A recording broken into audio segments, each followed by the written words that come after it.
Okay, we're gonna do simulation 2. I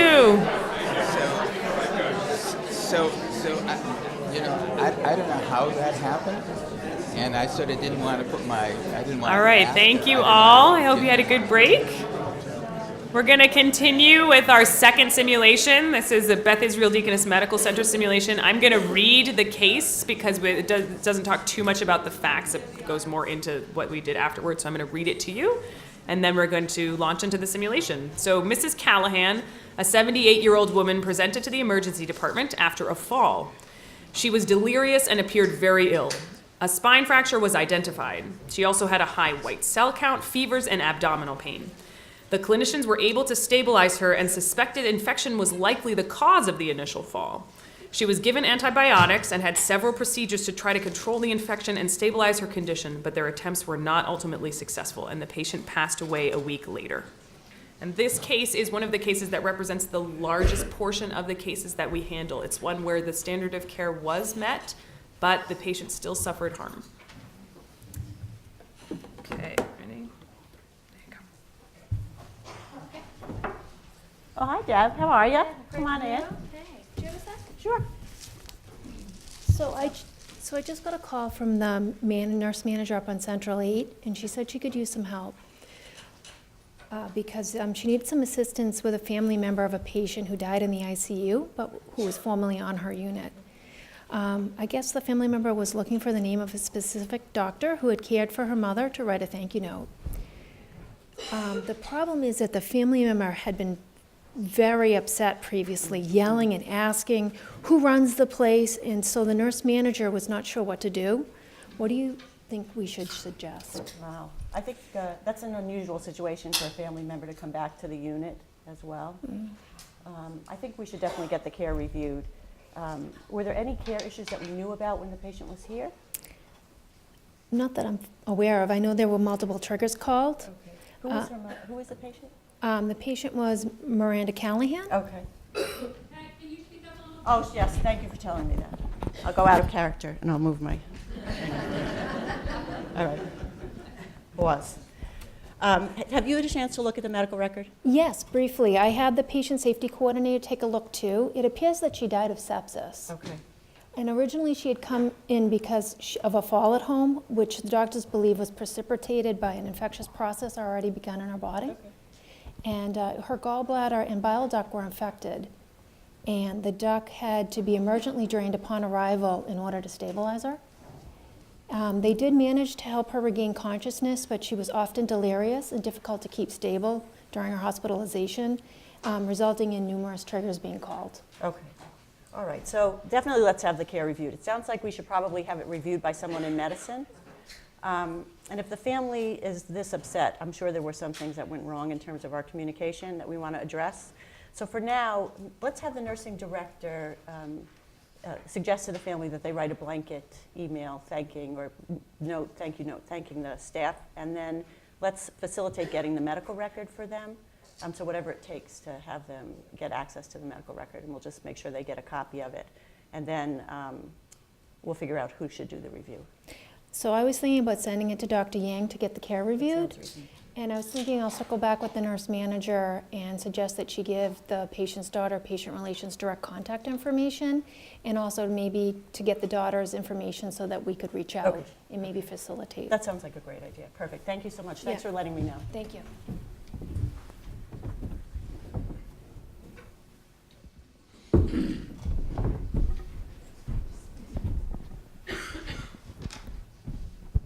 Hi, Pat. It's Julius. Hi, how are you? Hi, I'm okay. I just received a call from Joe in the C-suite that a family member of a patient who's a personal acquaintance of his is really upset. Her mother died here at the hospital, and she felt it was caused by delayed recognition of sepsis. And it's really unusual for Joe to ask me to look into a case. The patient's name was Miranda Callahan. Do you know about this patient? Yes, I do know about this patient. Okay. I knew that there was some concerns about the care and that the daughter of the patient was already back on the unit last week expressing concerns about the care and looking for some information. So we've had the care reviewed. We don't think that there were issues around improper care, but that we could have done better around communicating with the family. Okay. And I think there was some decisions with the team that weren't well communicated about what the plan of care was while the patient was here. Okay, well, good. I'm glad you're already aware of the situation and that it's already being investigated. I mean, I know that we would have a meeting with this family regardless, but if it's okay with you, I think you specifically should be in on that meeting with the family, along with the other folks involved, just so that the family understands that we're taking their concerns very seriously. And they're particularly adamant that the care they received here is what caused their mother's death. Yes, you know, it was a very complex case. Okay. So I'll talk to Dr. Hansen. Dr. Hansen was her doctor when she was in the intensive care unit, and see if he can join the meeting to help explain what happened. I think it's important that they hear from a physician that they know as well as from someone in leadership. So I'm happy to do the meeting. Thank you for letting me know, though. I really appreciate it. Okay, thanks, Pat. That sounds like a great plan. Thank you.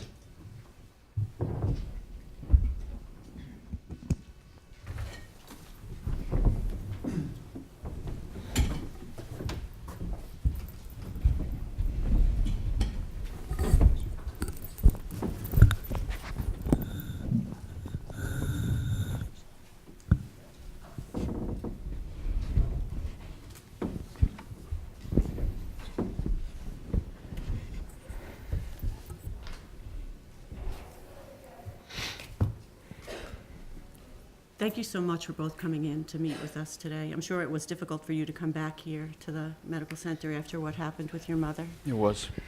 I wanted to express how sorry I am about your mother's passing. And I wanted to thank you again for coming in to talk to us. This is Dr. Hansen. You might recognize him. He was one of the doctors who was involved in the care of your mother while she was in the intensive care unit. Yes. Hi again. I'm so sorry for the loss of your mother. Thank you. Thank you. We heard that you had some concerns about how your mother was treated, about the decisions about the care, and so we'd like to make sure that we get all of your questions answered at this meeting, if possible. I will get right to the point. I do not think my mother should have died here.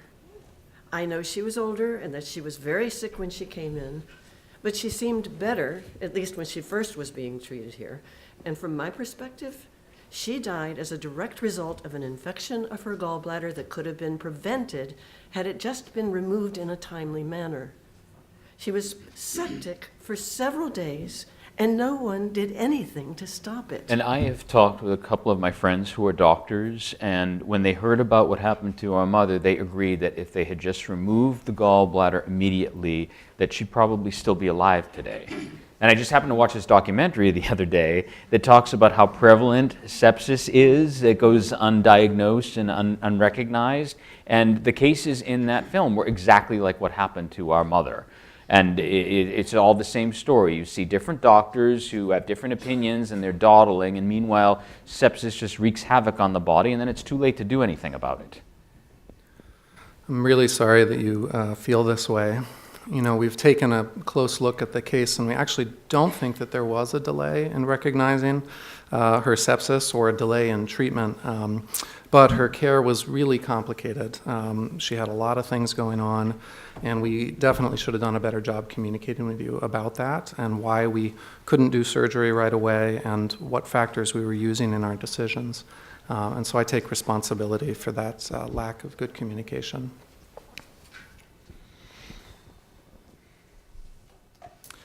As you're aware, your mother had fallen and fractured her spine, and that's what led her to come into the hospital. When we first assessed her, we noticed she had a fever, she had a high white blood cell count, she had abdominal pain, all signs of an existing infection. In other words, by the time she got to us, she already had a systemic infection, sepsis.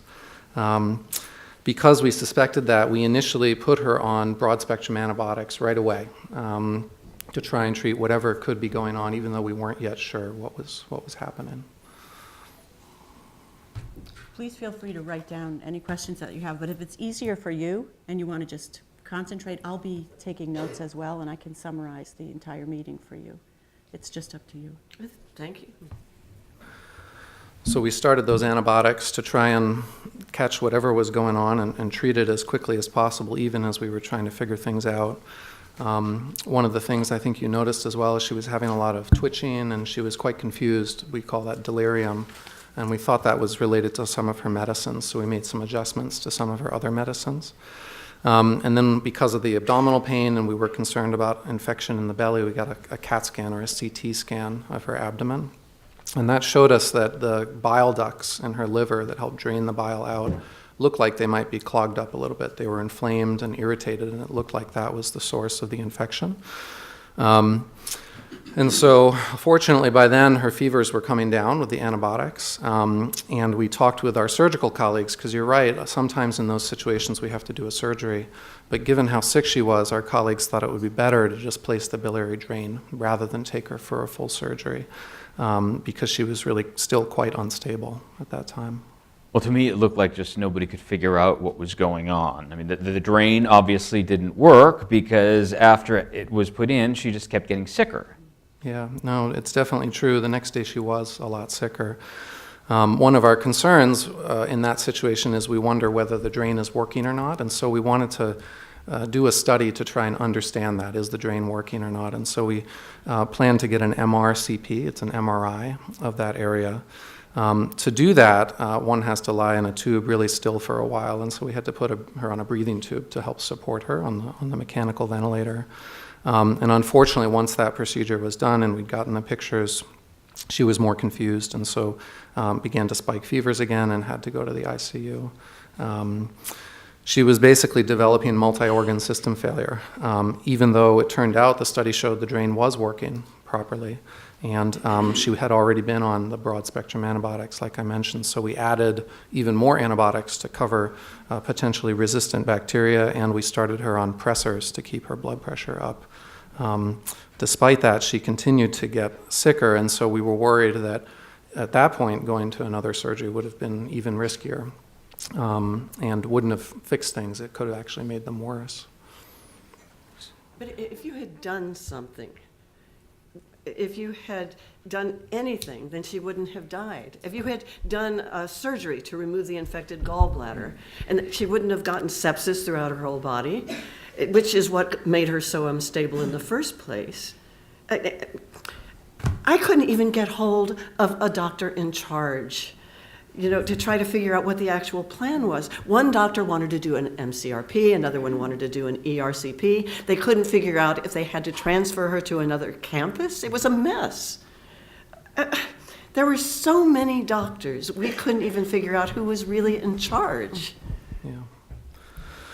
Yeah, we were, as you described, debating between doing the MRCP and an ERCP, and we decided to do the MRCP because an ERCP is even more invasive and would have involved more risk because it would have to be done with some sedation. And we were really also trying to see, there were all these moving parts. How would she do? Would she react to the antibiotics and the medications? Would the drain really help control that infection? So you're saying you couldn't figure out why she continued to be septic even after the drain was in place? That's right. We really didn't know quite why she was getting worse. We were doing everything we could think of to try and keep her from getting worse. When someone's this sick, we got to be really careful about doing these invasive or interventional procedures. It's really that delicate balancing act of trying to figure out what's going on without harming her further. And as you've pointed out, we did have a lot of different teams involved trying to help us figure this out, and we did have different plans at different times because of that.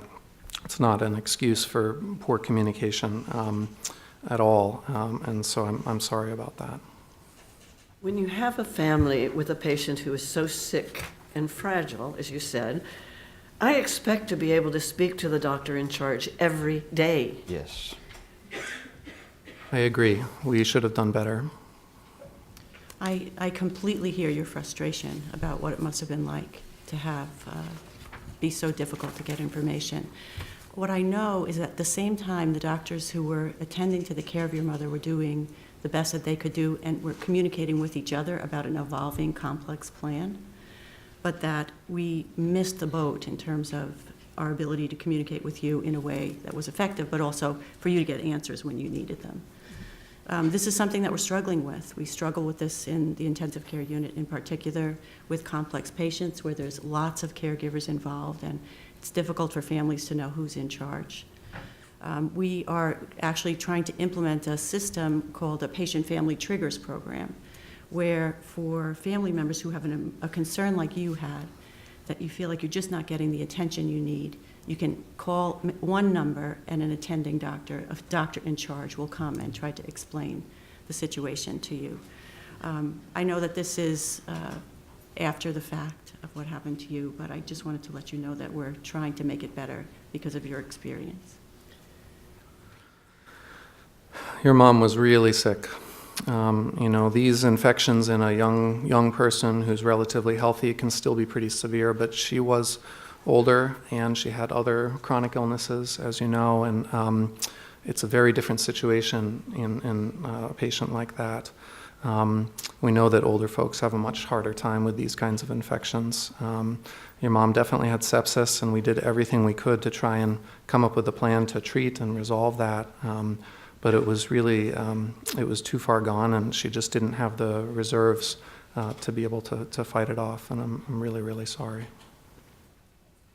Well, it's just a terrible feeling to feel like no one is listening to you, and that somehow you might have been able to prevent your mother's death if someone had just listened to you. She would not have wanted to die this way. I'm really sorry for your loss. I don't want this outcome to happen for any of my patients or for anyone to die in this way. Sepsis is a really terrible thing to watch and to be witness to. And I can only imagine what that must have been like for you guys. Do you feel as if this was helpful to answer some of your questions? Somewhat. I am going to go home and read through my notes. I will still want a copy of my mother's records, and I probably will have more questions too. I still don't really believe her death was not preventable. What I'll do after this meeting is first I'll make sure that you get all of the medical records, if you haven't received every single one yet. And I'm also going to summarize the details of this meeting. I'll write down the notes of what Dr. Hansen said, a bit of the timeline, send it to you, and then if you have additional questions, you can just reach out to me and we can set up another time to meet if that's helpful. Yeah, thank you. Thank you both. You're welcome. Thank you for coming in. Thank you. Do you want to stay? Yeah. Sure. Okay, thank you. Can we just have a round of applause for our actors? You want to stay? Stay or go? Yeah. Sorry, nothing. Deb, if you could come.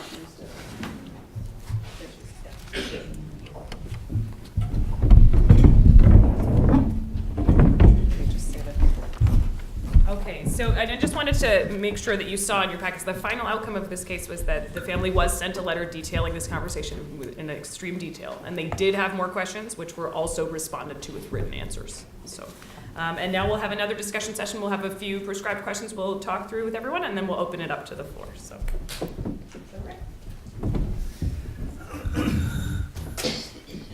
To the panel, all of you, when you get in these situations and you're apprehensive, you walk in the room and you know you're going to meet people who are not very happy with you or with your health system to begin with.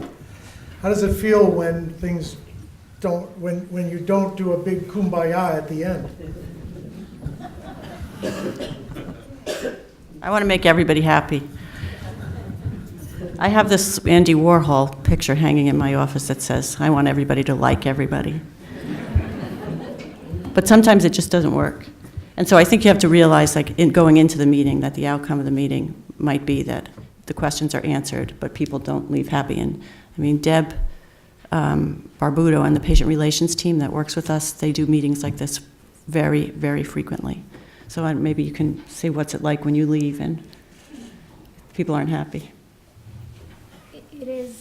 It can feel dissatisfying when you leave and you feel like people are not, the family's not happy with how the discussion unfolded. But the fact that we took the time to engage with them and listen to their concerns and address them, I think you find some satisfaction in that. And I think that can be very meaningful to the family. Maybe not so much in the moment, but I see that in follow-up when I interface with the family after the fact. It's sometimes when that will show up, their appreciation for that meeting. Thanks. They're not always happy when you've confirmed and apologized for an error either. Right. Because you've just confirmed their worst fears, that this is all unnecessary, I shouldn't have had this happen to my loved one, and that sort of thing. So how, do you do anything with your staff to prepare them for this? Or even screening them ahead of time when you hire people? Because I will tell you, I made a mistake once. that's a good We hired question. somebody who was absolutely a pleaser. And it wasn't until we recognized this pattern over and over of somebody, we only received sad stories. And yet she was responding even with baked cakes sometimes for people. And she was driven more by wanting to be liked, and that's a problem, isn't it? Yeah, it is a problem. I'm trying to think, do we really screen for that characteristic in people? We ask them if they can bake. Only take them if it's good, right? No, I don't know. It's a really good question, though. It I is, will because say I it's a learned tension, right? That people, that it's It is a a tension tension. of being honest, Compassionate. compassionate, but also driven by facts a little bit at the same time, you know, not too much by emotion. So my suggestion is that you stay firmly anchored in the foundational elements, because medicine is inherently dangerous. We cannot control all the risks, and you can't, there's a demoralizing effect to your staff by reacting without principle, but only with emotion and compassion. The three principles are, if through unreasonable medical care you caused injury, it's our obligation to move quickly, to compensate quickly and fairly. But the second principle is just as important as the first. If the care was reasonable and didn't, then we owe it to our staff to support them and support that. I started by actually interviewing people on their attitudes of situational situations versus foundational situations. How did they think? And we had to work out that, because there are a lot of compassionate people who are attracted to this work. But you can do a lot of damage to the other side of that equation if you don't anchor at the foundational elements, which brings me to another question. In this fact situation, we had a phone call to the C-suite, right? What happens when the C-suite calls, especially with a VIP or a noisy person they just want off of their agenda, and the C-suite says to you, you're just going to give this person some money to go away, right? How do you handle that? I don't know, that doesn't usually happen.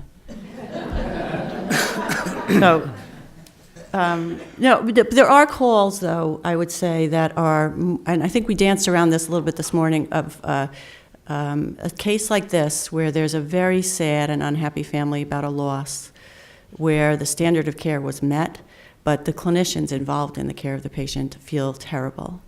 And they would like to know whether or not there's an opportunity to somehow compensate the family for their suffering, either by relieving them from all of their payment, because some people wind up, because of their insurance plans, with large out-of-pocket expenses. So there's that.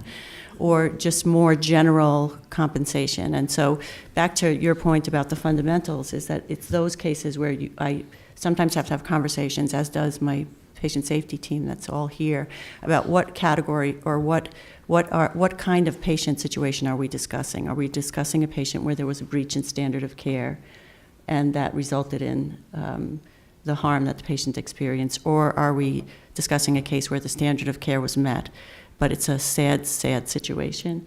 And I think that those are the kinds of conversations that you have to have with the C-suite at the same time, so that the communication, apology, and resolution program is for when we don't meet the standard of care, where there's causation, and where we're going to make the patient whole because of that.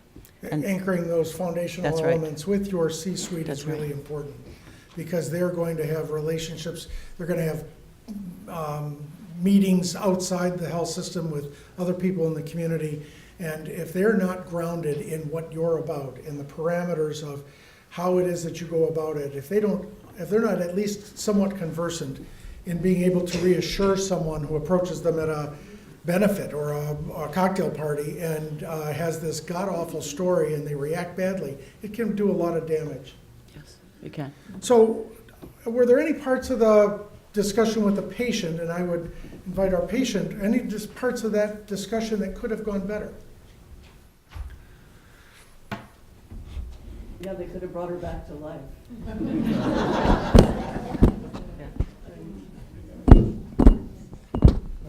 And I think they handled it really beautifully. I mean, we came in loaded for bear, basically, and in a lot of ways I was prepared not to hear anything that was going to bring really that was going to make things better, because she's not alive anymore. But the apology, the willingness to, give us notes after the fact and make sure we had all the facts that we needed to have, kept kind of undercutting my desire to make sure that we were right, that this was not a good situation. And I think probably not at this meeting, but certainly at later ones, I would have been a lot more softened, because I'd see the results of what they had mentioned in the meeting. So you can't necessarily hope for positive outcomes initially, but it sets the stage for the later ones. Yeah, I think it was a nice balance of apology and ownership of the problem. I think in our interaction, it was both doctors who had kind of said what went wrong, how they regretted it, how sorry they were for the loss, and recognizing that it was a really difficult thing to watch, as well as, while not being defensive, really kind of clarifying a couple of things that we didn't acknowledge, which is that aside from the fact that she is very old, had a lot of things going on, that she actually came in with sepsis going on, as opposed to all of this being a consequence of something that started in the hospital. So, presuming that's truthful information, I think it was good to sort of have that, again, not in a defensive way, but sort of in a matter-of-fact way. This is what's happened. But also, taking ownership of what they did wrong, or what could have been done better, which was the communication with the doctors. There were a number of doctors there, and we weren't getting regular updates, and there was an admission that could have been handled better, and we're going to take steps, even though it's not going to help you with your mom, but based on what you went through, we realized this has to change. And I did appreciate that all of that was delivered in a way that was not, not pretending to make up for the situation, but actually acknowledging that we went through something that was very difficult and could have gone better. So the validation of your experience alone is really important. And I kept waiting for one of you to make some comment that belied a pre-existing belief that, of course, these people were going to say there was no malpractice. That's their job. I didn't get that. Do you think it was partly the acknowledgement of the communication deficiencies that sort of took the air out of that balloon? I think that helped a lot. Mainly because it wasn't in the script. I would have loved to have played that line. But no, I think kind of, it wasn't sort of like they weren't coming out and saying, we didn't commit malpractice here, just so you know. It was more that kind of listening, really letting us vent first as to what we felt went wrong, and then sort of not gently correcting, but just kind of saying, this is what we know when she came in, and this is what happened as we perceived it from beginning to end. And there were a lot of things, but I think, maybe even validating the fact that it was just such a painful thing to watch. No one wants to watch a loved one die this way.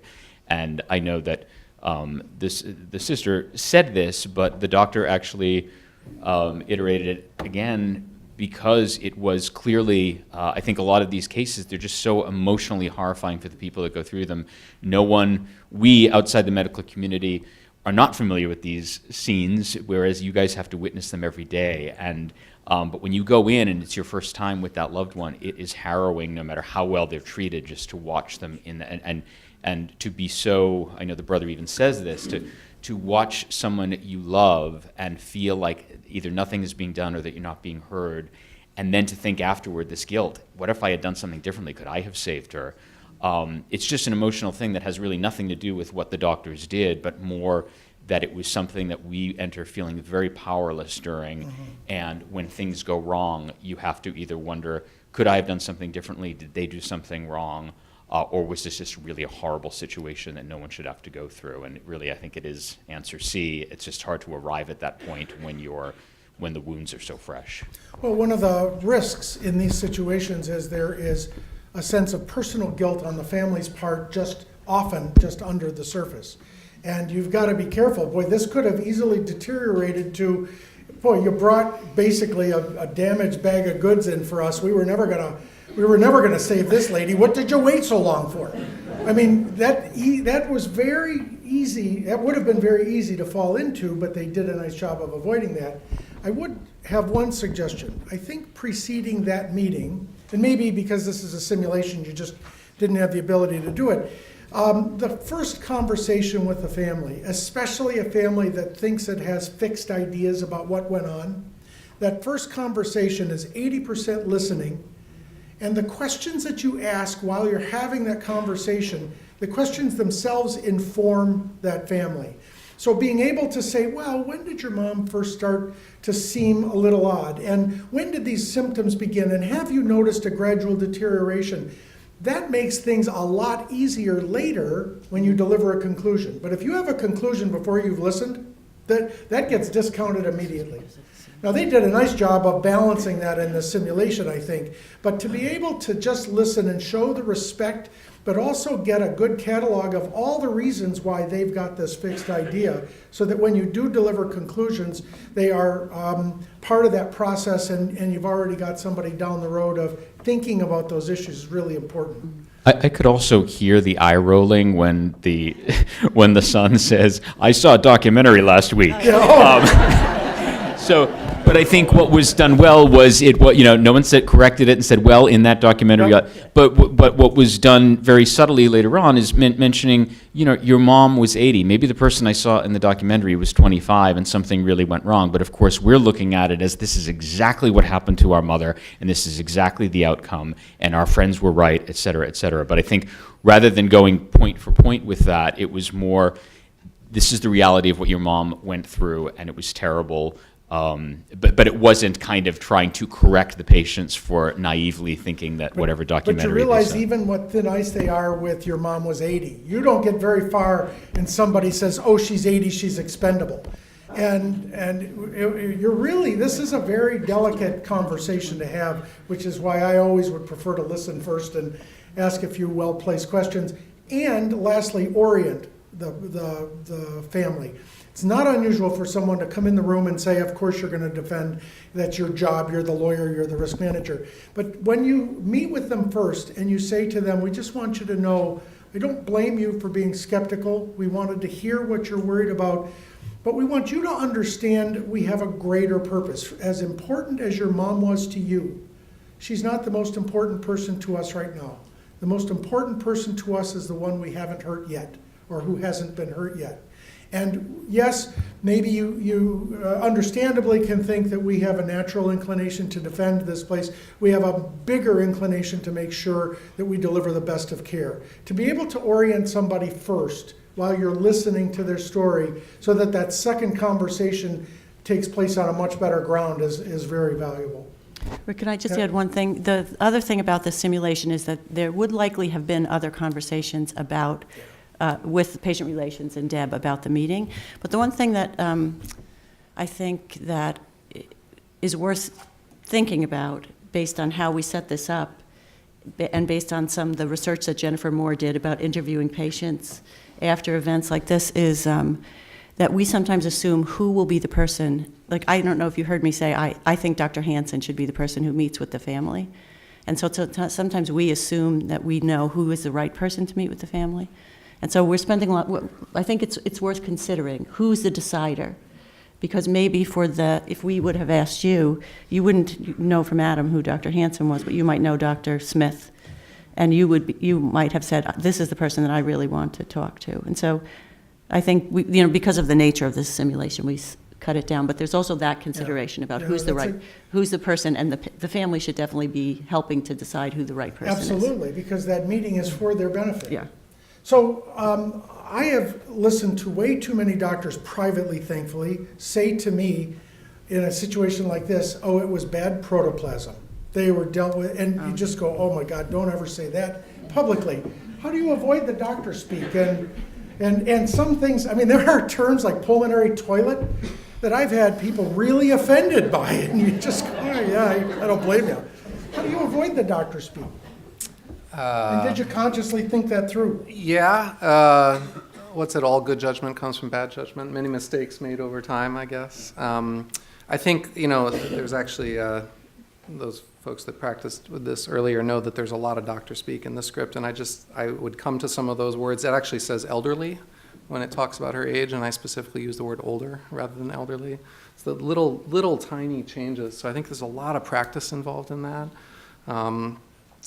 But also just trying to make sure that whatever information comes across is easily accessible, and checking in with people. We didn't do that a lot here. It's sort of, is that making sense, and what questions do you have about that?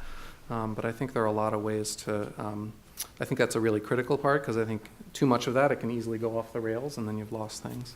So I have one more question for the panel, but anybody with questions, come to the microphone. The question to follow that up, Doctor, is this. How do you decide, or do you decide to initiate or start to describe the challenges that you have? For instance, this family came to the table totally believing that that drain was everything, and you obviously didn't do the right thing because the drain didn't work and she deteriorated.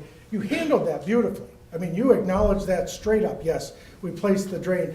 But when do you start to educate the family in, let me explain to you the rock and the hard spot we were behind, and the limitations of medicine, and we can only do so much? Is that just a situational judgment?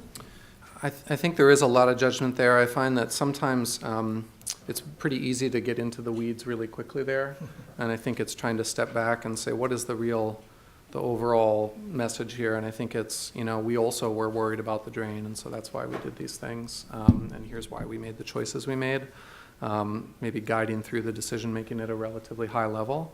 But I never think of it in my head as, boy, I really got to correct their misconceptions, because I think if you think that way, you're immediately down a wrong path. It's really saying, great question. Here's how we were thinking about it. This is the process we used. Hi, Paula. Hi. This might be obvious, but I'm curious about it from a patient and family perspective, because in terms of the language you used, it was well addressed. But one of the things over the last 20 years I feel like I've heard from patients and families that drives them wild is the standard of care was met. I realize the term means the clinical standard of care was met, but for patients and families who've been for a horrendous experience, when sometimes that was the description that, we looked at this and the standard of care was met. Is that something that you explicitly addressed to make sure to never use that language? I mean, you did talk about the difference between the clinical decisions and the communications, so you addressed it in the discussion, but I'm just wondering if there's a prep so that nobody ever uses the term. I don't know. I mean, I think the reason I don't like that term is it creates an us versus them. This is what we do, and maybe you wanted something else, but this is what it creates a barrier. I think what feels to me more important is that they understand that we always are looking for opportunities to improve, and so that's why I began with, we did a deep dive because we wanted to understand. We reviewed the care and we looked for opportunities to have done something better, and we just didn't find them, but we tried really hard. I think it's that intent comes across really differently rather than, well, we did what the book says to do. So. Yeah, I don't like using that. The other thing is we didn't obviously meet the standard of care here, right, in terms of the communication with the family. So there's always something that's not really about what we're talking about here, which is mostly about malpractice, but there's also failed communication, and I feel like it's just inciting language, but we use it all the time because we're just trying to think about how do we bucket and control the conversation for us internally. But we don't teach to not say that. It's a really nice suggestion. Well, especially because it's Yeah. so understandable, because that's the internal conversation. Yeah. But we had focus groups with patients where that, they got the letter after the DPH review that said the That's- standard of care was met. That's right. That's yeah, right. Yeah, Yeah. thanks. That's a great question. Thank you. Yeah, Yes. thanks, Paul. Hi, my name is Holland Ho from McLean Hospital. I'm addiction and child psychiatrist. So my question actually has to do with what you just commented on, and also the question, because when the second case, basically the description is that the standard of care was met, but there was some communication issue. That makes me think whether standard of care should also encompass communication. And I can see actually the dilemma, because as I think about it, because I think one thing, there's expectations from patients that there should be good communication, and it should be part of the care for a patient. At the same time, I'm not sure whether it can be problematic. Let me put it this way: it can be problematic if communication is considered part of standard of care, because it is, number one, it can be hard to measure. And so, there's no standardized way to measure it, because sometimes it can be subjective. So, and there are many ways, there are many things that can make it hard or problematic to include communication as part of standard of care. So I was wondering whether you have any thoughts, or maybe you can elaborate on your thoughts of whether communication should be part of standard of care, and so on and so forth. You're asking a beautiful question. Lauga and I are working on, and with Sigal, some other people in the audience, my staff up in the back, on considering disrespectful communication as a preventable harm, and thinking through how should we be thinking about communication. And there are some, so that's one thing. We'll help you to share some papers with you. This would be a good conversation afterwards. But there are some things about communication that enter into malpractice. So imagine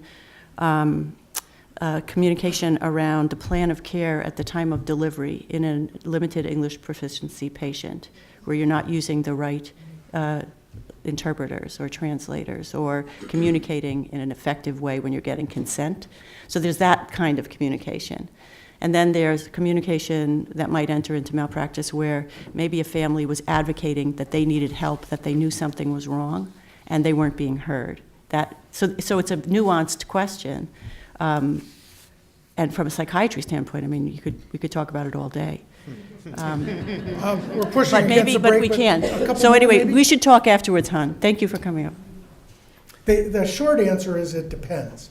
That's the There. lawyer's answer. He's a lawyer. My name's Stephen Brown. I'm a radiologist at Children's Hospital. So in this case, there was no individually identifiable provider who, had they made a slightly different decision, the outcome might have been different. In other areas, and diagnostic imaging being a particularly prominent one, there are instances where a reasonable prospective determination well within the standard of care can be made that proves in retrospect to be incorrect, to have been a missed finding, for example. And even if, with a good analysis of the case, even if most radiologists would have missed the lesion prospectively, there are some maybe who on a lucky day might have found it.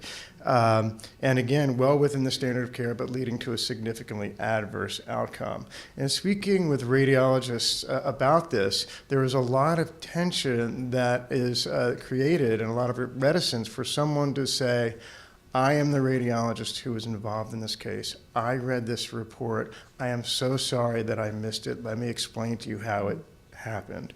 With reconciling that with explaining that it was in fact within the standard of care, and reconciling it with a fear that once they say, I am the radiologist who missed this case, whether it doesn't matter for their own personal liability, vulnerability, whether or not it was in the standard of care. So I'd love to hear your thoughts on that. So let me see if I can answer it quickly. Can you have a medical mistake and have it not be malpractice? And can you explain that? Absolutely. That's why I don't use standard of care.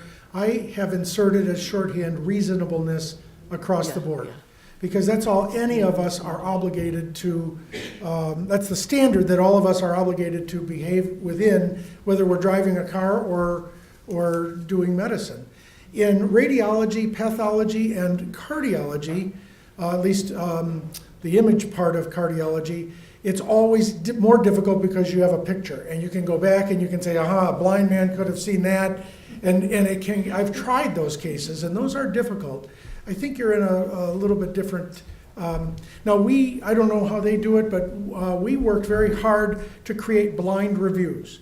If somebody missed a finding on a mammogram, for instance, I packaged that up with 4 other cases, and obviously there's a big old lawyer sitting in there, and the expert still knows this is not a normal situation, but I don't explain to them even what we're worried about, and I have them go through and just dictate, and then we talk about, was it reasonable to miss that or not? Right, but the real question is the personal, in the discussion with a family or the patient, the personal expression of regret for having been the person involved in rendering that interpretation. And I would just tell you that depends, because there are people who can do it and there are people who can't. And Pat, is that true? Yeah. You sort of make a But I think we personal- always assume that radiologists, pathologists, other people that don't necessarily see the patient face to face should not be the one to talk to the patient. Right.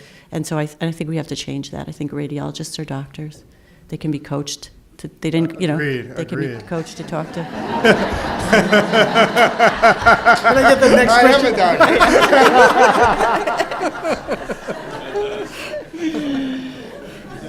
Hi, my name is Nanora. I'm with Atrius Health. So, assuming that in this scenario, standard of care was met, what type of peer support group do you have for your providers? We have a peer What does support. it look like? Oh, we have a peer support program at Beth Israel Deaconess Medical Center that has about 100, right now about 180 peer supporters that are embedded in the clinical departments, nominated by their peers, trained for what peer support is. It's second victim support. And the way they're accessed is there's a list of them on the portal, so the patient safety staff recommend that people get peer support.